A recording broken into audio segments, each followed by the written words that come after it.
पाकिस्तान ने अगर कोई हमाकत की इस G20 के मौके पर या इससे पहले कोई कुछ करने की, तो फिर इंडिया ऐसा जवाब, मुझे ये लगता है कि इंडिया फिर ऐसा जवाब देगा जो पाकिस्तान को आज तक शायद कभी किसी ने ना दिया हो। तो सबको जरा सोच समझ के आगे बढ़ना चाहिए।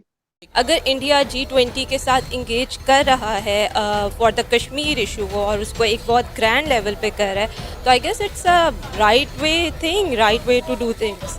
तो वहां पर G20 की मीटिंग होने जा रही है और बड़ा मतलब कई लोग पाकिस्तान से तारीफ भी कर रहे हैं। ऐसा नहीं है कि पाकिस्तान से सब क्रिटिसाइज कर रहे हैं, बहुत से लोग ऐसे साजिद तारड़ साहब और कई दूसरे जो कहते हैं कि जी बड़ा अच्छा हो रहा है और पाकिस्तान देख सकता है कि वहां पर बहुत ज्यादा डेवलपमेंट का काम हुआ है भारत की तरफ, और जब दूसरी कंट्रीज के लीडर्स जाएंगे तो वो भी देख लेंगे। लेकिन पाकिस्तान ने ऑब्जेक्शन किया है कि नहीं होना चाहिए।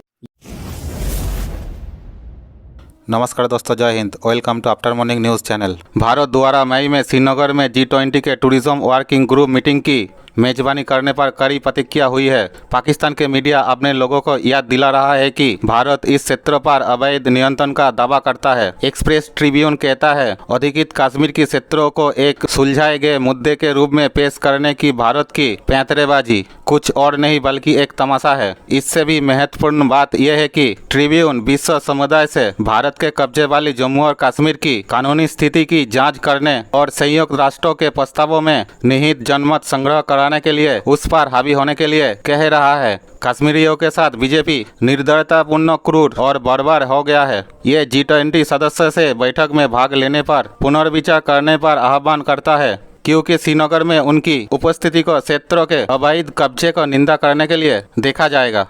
डॉन अन्य देशों द्वारा आपत्ति की कमी की निंदा करते हुए कहता है, पश्चिम में सामूहिक रूप से यूक्रेन पर रूस के आक्रमण पर शोर मचाया है, फिर भी कश्मीर पर 7 दशक से अधिक पुराना भारतीय कब्जा एक गैर मुद्दा लगता है पश्चिमी देशों में। ये लफ्जों का कत्ल है, और लफ्जों का कत्ल इतनी बेदर्दी के साथ है कि आप जो होता है ना किसी चीज को बेअतबार करना, कि किसी लफ्ज को, मसलन यूनाइटेड नेशन की करारदाद ने, भाई यूनाइटेड नेशन की को करारदाद ऐसी लिखी हुई है जिसमें यह लिखा हो कि G20 का इजलास जो है वो श्रीनगर नहीं हो सकता। अगर लिखी हुई है तो आप मुझे दिखा दें, तो मैं आज के बाद ये काम ही छोड़ देता हूँ। आज के बाद मैं कहीं कोई लिखना पढ़ना इस तरफ जाता ही नहीं हूँ, मैं और काम जो है ना कोई ढूंढूंगा अपने लिए। अब ये क्या है, जब आप इस तरह की स्टेटमेंट देते हैं तो ये एक इंटरनेशनल रैकेट का हिस्सा बनती है ना। ये आपके अंग्रेजी अखबारात में कोट होती है, रिसर्चर इसकी कटिंग लेते हैं, पूरा एक वो लेते हैं, जिसकी वजह से ये बात सामने आती है कि आपका कश्मीर पे स्टैंड जो है वो बहुत ही फेक किस्म का स्टैंड है। क्योंकि जब आप फेक बातें करते हैं, बेबुनियाद, ग्राउंडलेस, जिनका कोई ताल्लुक ही नहीं है, मैं ये नहीं कहता कि आप G20 को अपोज ना करें, मैं पूछ रहा हूं कि आपका आर्ग्यूमेंट क्या है भाई। जरा ये तो बताएं कि G20 का इजलास क्यों ना हो। मैं आपको बताता हूं कि इनका आर्ग्यूमेंट वो है जो ये प्रेस को नहीं दे सकते। आर्ग्यूमेंट ये है जी कि इस तरह G20 का इजलास होगा तो जो 20 बड़े ममालिक हैं, जो जिनको दुनिया में आप मूवर्स और शेकर्स कहते हैं, इकोनॉमी के देवता जिनको आप कहते हैं, 80% इकोनॉमी को कंट्रोल करने वाले मोस्ट पावरफुल कंट्रीज जो हैं, उनके कोई ना कोई नुमाइंदे चलें, किसी सतह के हों, कोई डेप्यूटी सेक्रेटरी है या इवन सेक्शन अफसर सतह का आदमी है, लेकिन उनके सरकारी नुमाइंदे जब श्रीनगर आएंगे तो इससे ये तासर मिलेगा कि ये लोग जो 20 मुल्क हैं, ये कश्मीर को डिस्प्यूटेड टेरिटरी नहीं समझते। तो इसकी वजह से हमारा केस जो है वो खराब हो जाएगा, क्योंकि हम ये कह रहे हैं कि ये डिस्प्यूटेड टेरिटरी है। देखिए, पाकिस्तान का तो इंडिया से कोई मुकाबला बनता नहीं है। पाकिस्तान का अगर मुकाबला करना है तो आप अफगानिस्तान से करें, ईरान से करें, कि वो भी आपके बराबर के मुल्क हैं। उनके साथ आपका अगर कोई मुकाबला हो कि भाई वो पीछे हैं या हम आगे हैं, वो आप शायद उस दौड़ में कोई पोजीशन पहली या दूसरी हासिल कर सकें। लेकिन इंडिया तो बहुत आगे है, बहुत बड़ी इकॉनमी है, उसके साथ आप क्या मुकाबला करते हैं? बजाय इसके कि इंडिया के साथ ताल्लुकात बेहतर करके उन उस इतनी बड़ी इकॉनमी और मंडी का फायदा उठाए पाकिस्तान, लेकिन वो फायदा नहीं उठाना चाहते, क्योंकि उनकी सारी सियासत जो है वो कश्मीर इशू के गिर्द घूमती है, हिंदू हिंदू से नफरत के गिर्द, भारत से नफरत के गिर्द घूमती है। तो कैसे वो इसको सॉल्व कर सकते हैं? G20 जो मीटिंग हो रही है, मैं समझता हूँ इंडिया ने भी ये बहुत बड़ा एक चैलेंज है उनके लिए कि श्रीनगर और जम्मू और लद्दाख में G20 के इजलास जो है वो पुरअमन तरीके से गुजर जाए, क्योंकि पाकिस्तान तो कोई जो है वो ऐसा मौका नहीं छोड़ रहा कि वो G20 के सेशंस के दौरान वहां पे कोई दहशतगर्दी हो।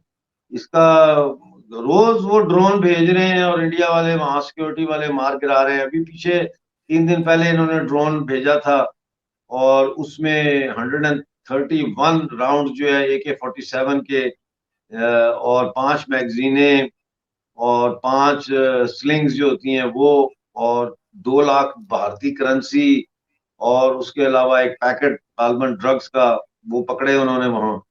तो इसके अलावा पूरे POJK में इस वक्त जो है वो मजहबी जुनूनियत को दोबारा से हवा दी जा। पाकिस्तान ने अगर कोई हमाकत की इस G20 के मौके पर या इससे पहले कोई कुछ करने की, तो फिर इंडिया ऐसा जवाब, मुझे ये लगता है कि इंडिया फिर ऐसा जवाब देगा जो पाकिस्तान को आज तक शायद कभी किसी ने ना दिया हो। तो सबको जरा सोच समझ के आगे बढ़ना चाहिए।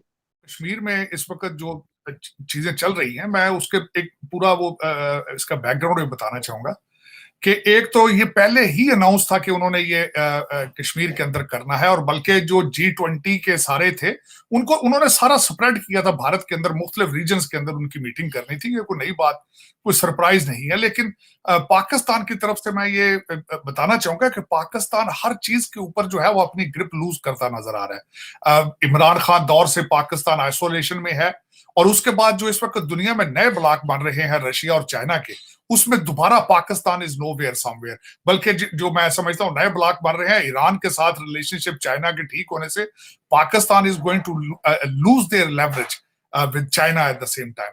अब उसमें ना सिर्फ इनका डबल स्टैंडर्ड कश्मीर पे कश्मीर के अंदर UAE के हवाले से है, बल्कि आप डबल स्टैंडर्ड देखें चाइना के अंदर वीगर्स मुसलमानों के लिए पाकिस्तान आवाज बिल्कुल नहीं उठाता, दूसरी चीजों के ऊपर आवाज उठाता है। लेकिन इस वक्त अगर देखा जाए तो जो पाकिस्तान के अंदर पॉलिटिकल इंस्टेबिलिटी और जो फाइनेंशियल क्राइसिस चल रहे हैं, इनकी बेसिस पे आप क्या समझते हैं लोग इनकी बात सुनेंगे? क्योंकि पाकिस्तान इस वक्त हर मुसलमान कंट्री से, हर दूसरे मुल्क के सामने हाथ फैला के बैठा है, और जो मांगने वाला आपके दरवाजे पे आए रोजाना सुबह शाम जो मांगने, उसके कहने पे आप कितनी तवज्जो देंगे? और वही हालात हैं पाकिस्तान के। फॉरेन पॉलिसी ना होने के बराबर है। जो मरासला खान साहब ने जो लहराया था, उसने मेरा ख्याल है पाकिस्तान की फॉरेन पॉलिसी के उसको कहते हैं last nail in the coffin. जितनी UAE वहां पे इन्वेस्टमेंट कर रहा है, जो भारत कश्मीर के अंदर इंफ्रास्ट्रक्चर के ऊपर प्लान कर रहा है, जो नए मंसूबे बना रहा है, आप अपने कश्मीरियों को क्या जवाब देंगे? वहां पे UAE बहुत बड़ी माल बना रहा है, वहां पे हॉस्पिटल बनाए जा रहे हैं, मेडिकल कॉलेजेस बनाए जा रहे हैं। अभी रिसेंटली भारत ने वहां एक बहुत बड़ा ब्रिज बनाया रेलवे का, वो एक सड़कों का जाल बिछा रहे हैं वहां पे। आप अपने कश्मीरियों को क्या जवाब देंगे?